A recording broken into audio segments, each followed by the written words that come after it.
A primeira igreja bíblica de Araçatuba posta este vídeo para a edificação das pessoas que assistem, mas incentivamos você a sempre frequentar e participar do culto e ministérios em sua igreja local, seguindo a ordem de Hebreus 10, 25, que diz: "Não deixemos de congregar, como é costume de alguns. Antes, admoestamo-nos uns aos outros, tanto mais quanto vedes que vai se aproximando aquele dia."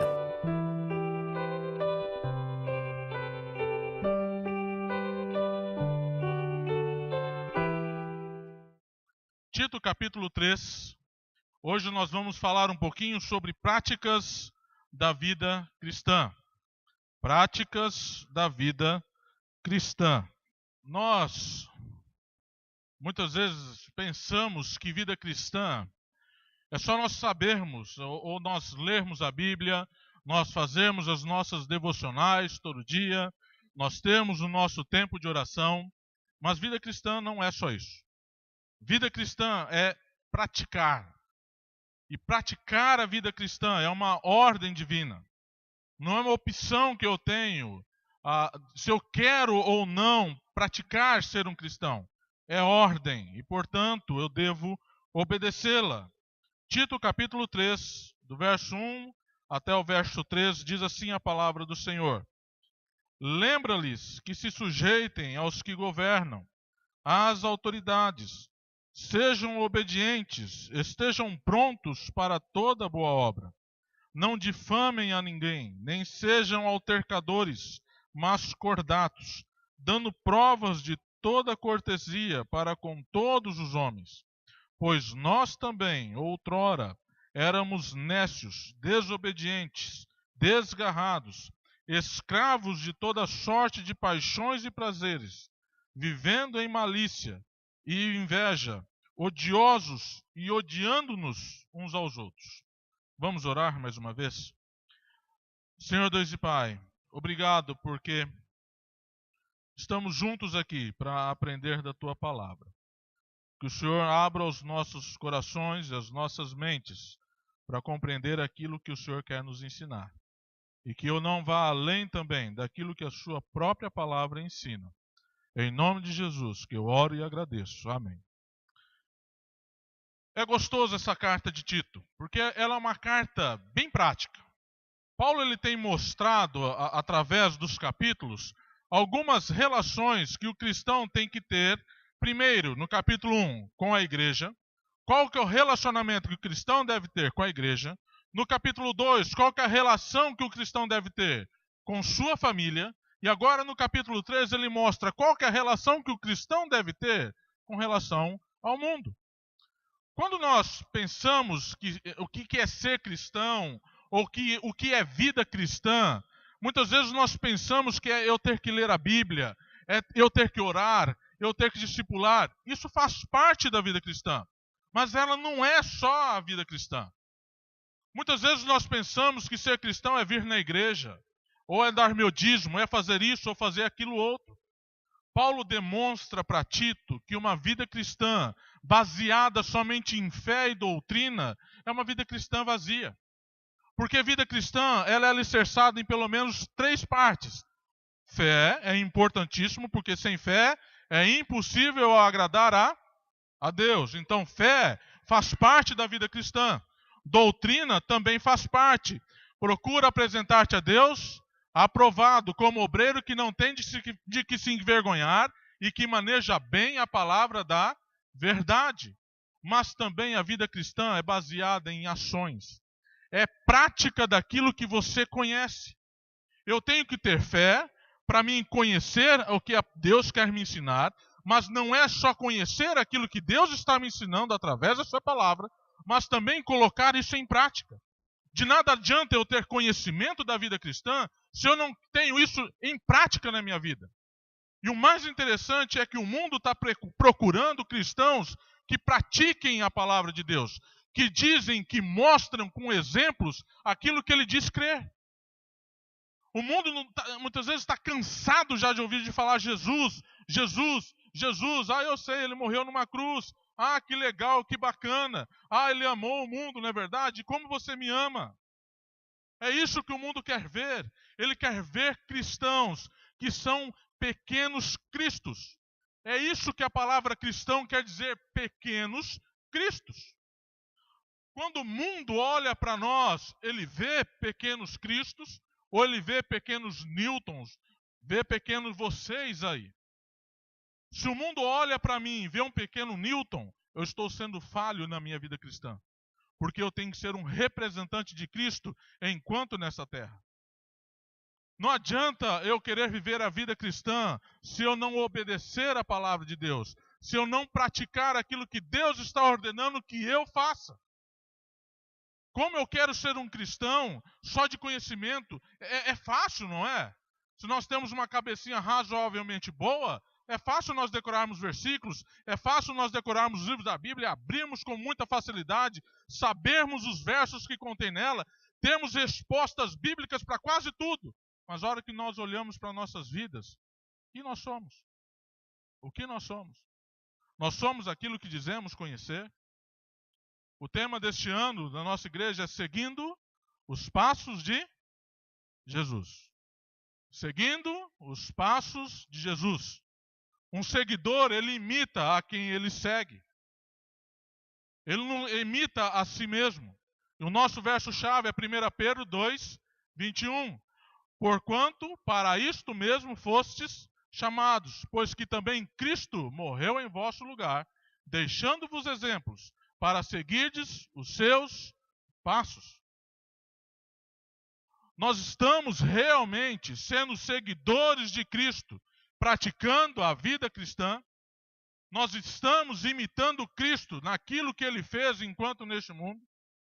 Albert Schweitzer disse o seguinte: dar o exemplo não é a melhor maneira de influenciar os outros. Dar o exemplo não é a melhor maneira de influenciar os outros. É a única. É a única. O meu e o seu exemplo como cristãos é a única maneira que um não cristão pode ver Cristo. Ele vai ver Cristo através da palavra, mas ele vai ver também através das nossas ações. Como nós temos sido, então, como cristãos? Nós temos realmente praticado a vida cristã? Nós estamos sendo um exemplo neste mundo onde nós vivemos? As pessoas podem olhar para nós e ver realmente alguém que é diferente deles? Ou eles só estão vendo mais um ali? Quem nós somos? Quem nós somos? Por isso, nessa noite, nós gostaríamos de ver algumas características daqueles que praticam a vida cristã, que eles colocam em prática. Primeira característica daquele que coloca a vida cristã em prática é que eles são obedientes às autoridades. Verso 1 diz assim: lembra-lhes que se sujeitem aos que governam, às autoridades, sejam obedientes, estejam prontos para toda boa obra. Paulo está pedindo para que Tito relembre aqueles cristãos em Creta, que era uma obrigação, era um dever, era ordem de Deus, que todo cristão se sujeitassem às autoridades, desde que essas autoridades não fizessem um cristão, por exemplo, cometer algum tipo de pecado. Nós temos um grande exemplo, esse mês agora que passou, na Bolívia. Quantos aqui ficaram sabendo do que o presidente Evo Morales estava querendo fazer na Bolívia? Alguém sabe? Meus irmãos, isso é triste. O presidente Evo Morales estava promulgando uma lei em que dizia que se alguém convertesse outra pessoa à sua religião, essa pessoa era para ser presa. Ela seria condenada à cadeia. Ninguém ficou sabendo disso? Aqueles cristãos da Bolívia disseram: isso não. Aí sim você tem uma boa exemplo onde que diz: aqui eu não obedeço ao governo. Porque ele está pedindo alguma coisa que é contrária ao que a palavra de Deus ordena. Aí eu tenho liberdade dada por Deus para me colocar em oposição a uma outra autoridade que Deus colocou. Do contrário, eu tenho que me sujeitar a toda a autoridade. E nós, humanos, nós temos a tendência a sermos rebeldes. Não adianta. O filho, desde pequenininho, você fala não para ele, não põe o dedo na tomada. Ele olha assim para a tomada, mas ela é tão bonitinha, né? E vai lá com o dedinho, né?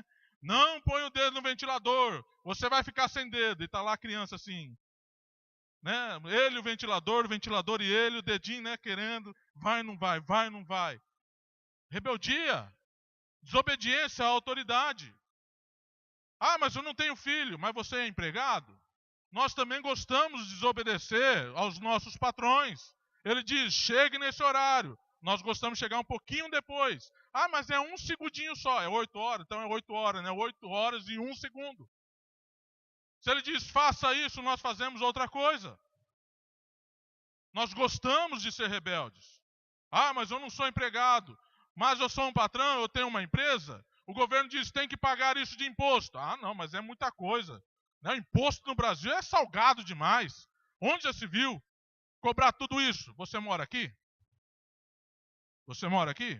Então você paga o imposto para o governo. Porque se você não paga, você está em desobediência a Deus. Deus disse, dai a César o que é de... Ele estava pagando um imposto ali.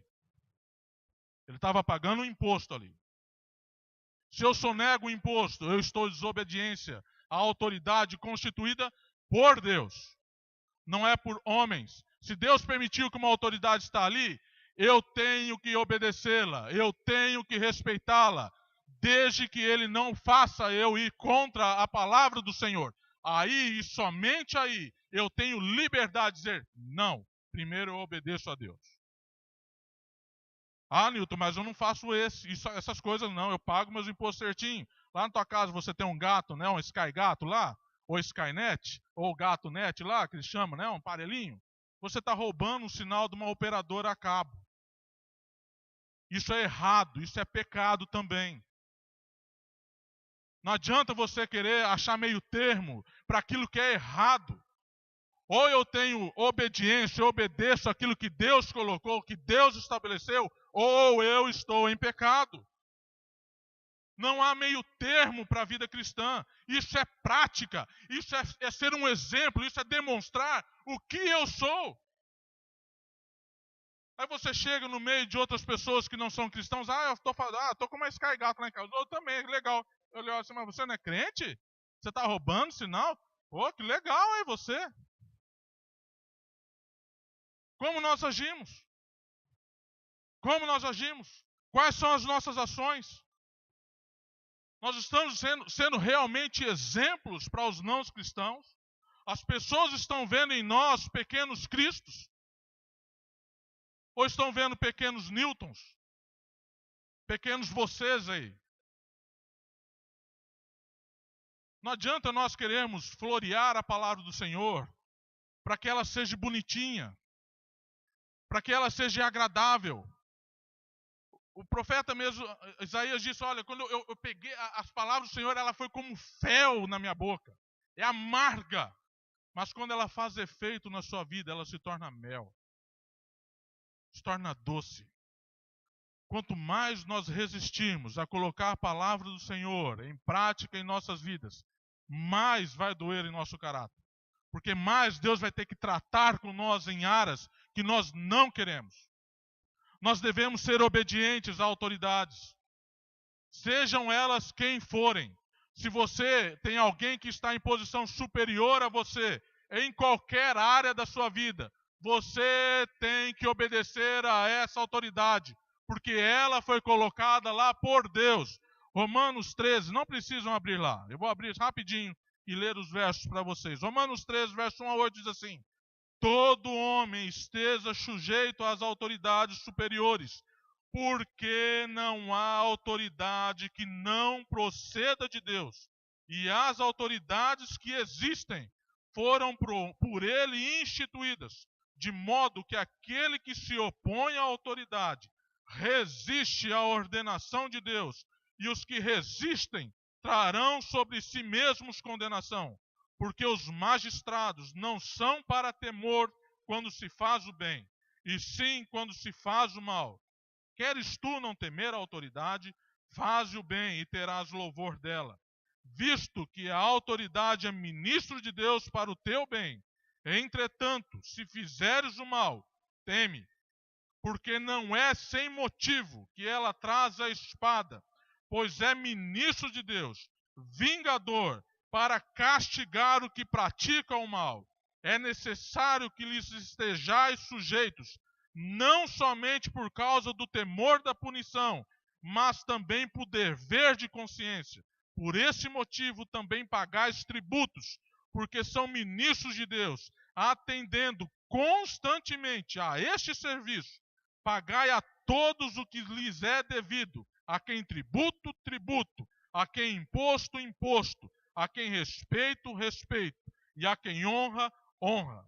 A ninguém fiquei devendo coisa alguma, exceto o amor com que vos ameis uns aos outros, pois quem ama ao próximo tem cumprido a lei. Não sou eu que estou dizendo, é a palavra do Senhor. Se você não concorda, diz a Deus, eu não concordo. Aí você se resolve com ele. Nós temos sido cristãos realmente que praticam a palavra do Senhor. Martinho Lutero disse que minha consciência está cativa à palavra de Deus. Aqui estou eu, não posso fazer de outra maneira. A palavra de Deus está aqui. Ela me instrui em tudo o que eu devo fazer como cristãos. A minha obrigação, o meu dever, a minha por dever de consciência é obedecê-la. Custe o que custar. Custe o que custar. Ailton, vai doer sim. Mas se você quer viver de maneira correta, sendo um exemplo como cristão, você deve obedecer a palavra de Deus de forma irrestrita. De outra forma, você vai cair em ciladas armadas por Satanás. E aí você vai ter que se entender com Deus, que é o nosso justo juiz. Nós estamos sendo submissos realmente às autoridades. Demonstramos prática de vida cristã, sendo obedientes às autoridades. Como nós estamos agindo como cristãos? Nós devemos realmente demonstrar ser um cristão, colocando em prática a sujeição à autoridade, seja ela quem for. Seja ela quem for. Por mais difícil que seja duro de engolir alguns aí. E é difícil, meus queridos, não vou dizer que é fácil não. Mas se eles estão lá, a palavra de Deus diz que foram colocados lá por Deus. Por Deus. Se eu me sujeito, eu estou tranquilo. Se eu não me sujeito, aí a autoridade vai ter que agir sobre a minha vida. Sobre a minha vida. Segunda característica daqueles que colocam em prática a palavra do Senhor é que são cordiais com os outros. Verso 2 diz: não difamem a ninguém, nem sejam altercadores, mas cordatos, dando provas de toda cortesia para com todos os homens. Quando a gente lê esse verso, alguns já até arrepiam. Cordato, né? Eu não posso falar mal de... Não, você não pode falar mal de ninguém, meu querido. Não, mas você não conhece aquela pessoa. Eu conheço aquela pessoa. Você não pode falar mal dela. A palavra do Senhor está dizendo, não difamem a ninguém. Não importa quem seja. Verso 1, Paulo está dizendo, olha, você tem que ser sujeito às autoridades. Verso 2, você está dizendo, olha, você tem que ser cordial com todos os homens. E quando ele diz com todos os homens, implica duas coisas. A primeira, que não são somente com cristãos, mas também com não cristãos. A segunda é que não implica aqui, é que eu tenho que ser cordato, eu tenho que ser cordial somente com aquilo que eu gosto. Aquele que eu não gosto, não, aquele lá não. Ô Nilton, você não conhece aquele camarada. Aquilo lá é carne de pescoço, né? É com todos. É carne de pescoço? É pé de galinha? É com todos. Deus não está dando opção para você ser cordial, ser amável, ser bondoso somente com quem você gosta. Deus não está te dando opção para ser cordial, ser amoroso, ser bonzinho, ser alegre, viver em paz somente com os irmãos em Cristo. É com todos. Quando você vê uma pessoa, o que sai da tua boca? Quando chega aquela pessoa que parece que ela vive com um limão azedo dentro da boca, o que você faz? Você se alegra ou fala assim, meu Deus do céu, lá vem aquele camarada, vou ter que cumprimentar ele, não acredito. Ele não podia estar na outra calçada, tinha que ver ele logo hoje. O que nós fazemos? Você dá um abraço nele, diz um bom dia, diz eu te amo, meu irmão. Ou eu te amo. Não, Nilton, aí não, né? Aí seria muita hipocrisia da minha parte. Muita hipocrisia da nossa parte é dizer não te amo. Porque a Bíblia diz para nós amarmos a todos. E se eu amo alguns e não amo a outros, eu estou fazendo acepção de pessoas. Aí eu estou caindo em outro erro. Porque a Bíblia diz que eu não devo fazer acepção de pessoas. Não tem alternativas, meu querido. Ou eu tenho que amar a todos, ou eu tenho que amar a todos. Goste você ou não. Você tem que decidir o quê? Amar a todos. É só essa a sua decisão. Não tem outra. E é duro muitas vezes. Eu sei que é. Tem umas pessoas que são difíceis. Tem umas pessoas que, eu vou te dizer, é complicado. Mas você tem que amar. Esse final de semana, nós passamos no acampamento lá em Ibiúna. Foi gostoso. Um tempo muito bom. Tinha que demonstrar amor ali, meu querido. Ou você demonstrava amor, ou você pegava um pela goela, jogava no chão e dava um safanão nele assim, bem dado. Tem que demonstrar amor. Mas é gostoso quando as pessoas voltam para você e falam, que gostoso. Como você demonstrou a ser amável com todos. Algumas coisas que tinham que fazer ali que...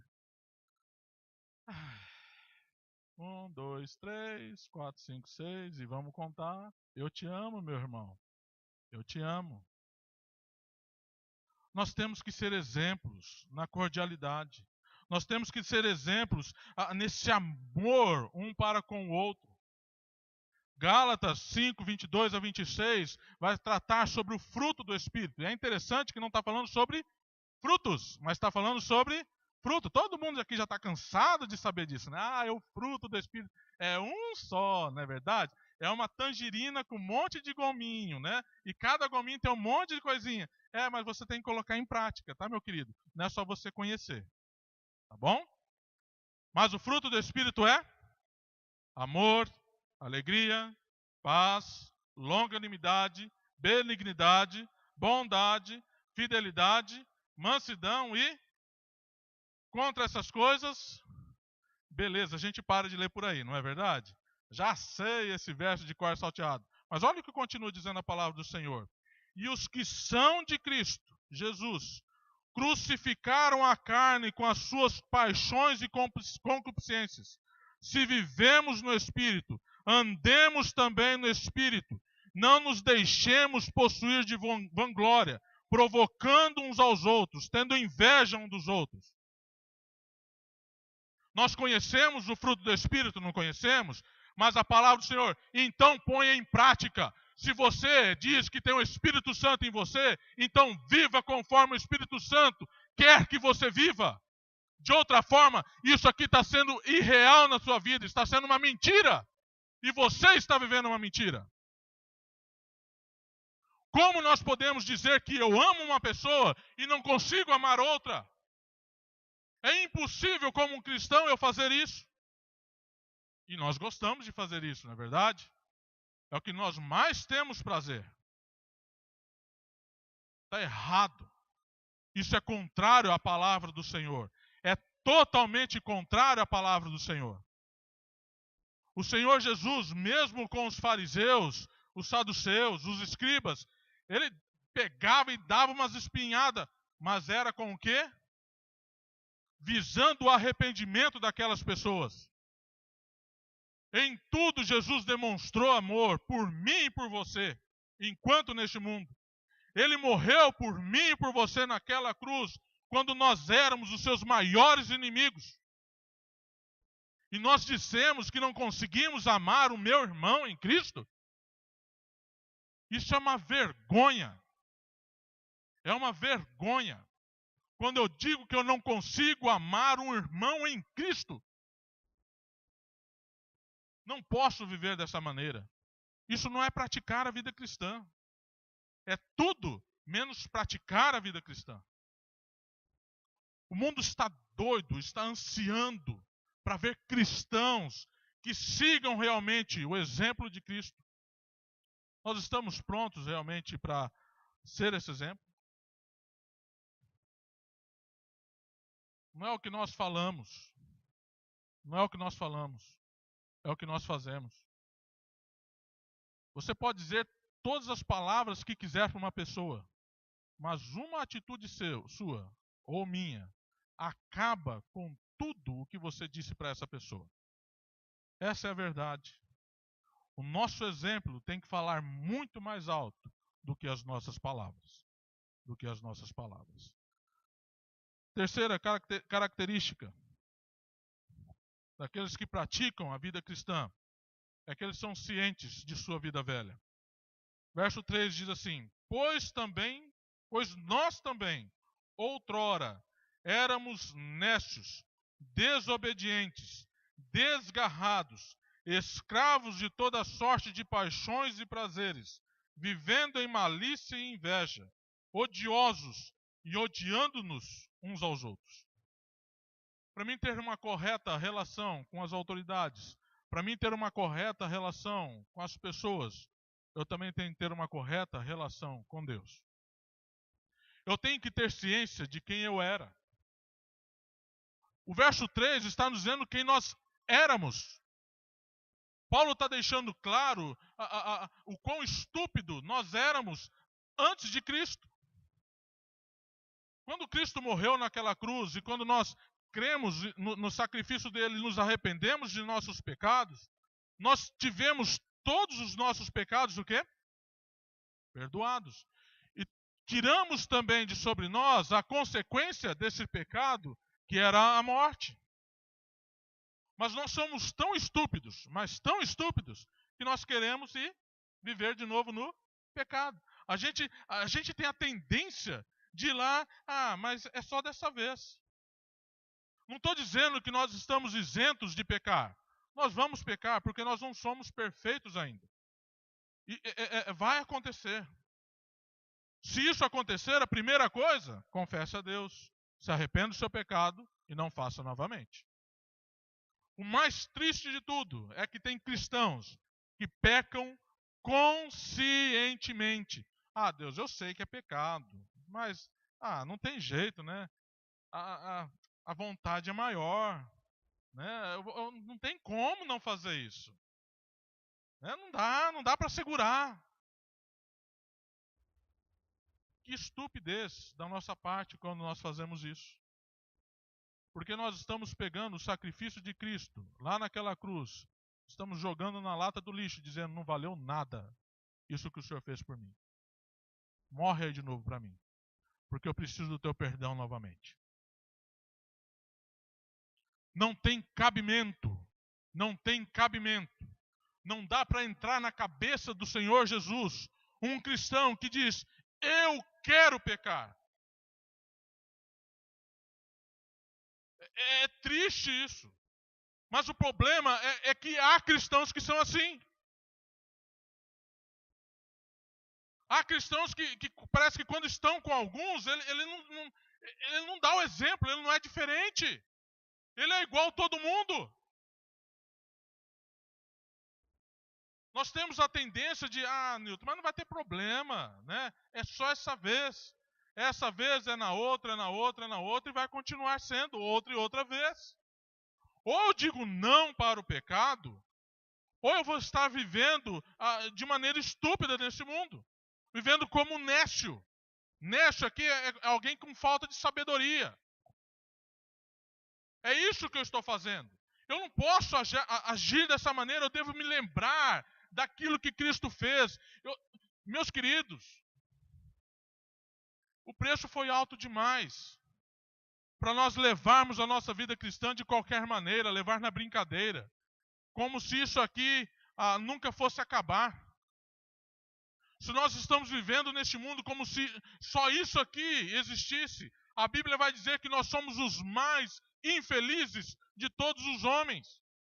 Um cristão não é para viver nessa tristeza que é o pecado, mas em alegria, em novidade de vida. Pois a nossa esperança é o céu, é o estar eternamente com o nosso Senhor. O cristão tem essa bendita esperança. Meus queridos, nós não podemos nos esquecer disso. Cristo pode voltar a qualquer momento. E nós estamos brincando de ser cristãos. Nós estamos esquecendo que um cristão não é conhecer, mas é fazer. Como nós estamos agindo? As pessoas do mundo, quando olham para nós, eles veem alguém diferente ou veem alguém exatamente como eles? Se estão vendo em nós pessoas exatamente como eles, há um grande problema em nós. O mais triste é que essa realidade é maior do que a outra. Porque a igreja do Senhor Jesus hoje está fazendo exatamente as coisas que o mundo faz. Isso é o mais triste. Mas é para Deus. É mesmo? Ou é para a sua carne? Ou é para satisfazer os seus desejos? Deus não aceita lixo dentro da casa dele. Nunca aceitou, não aceita e nunca vai aceitar.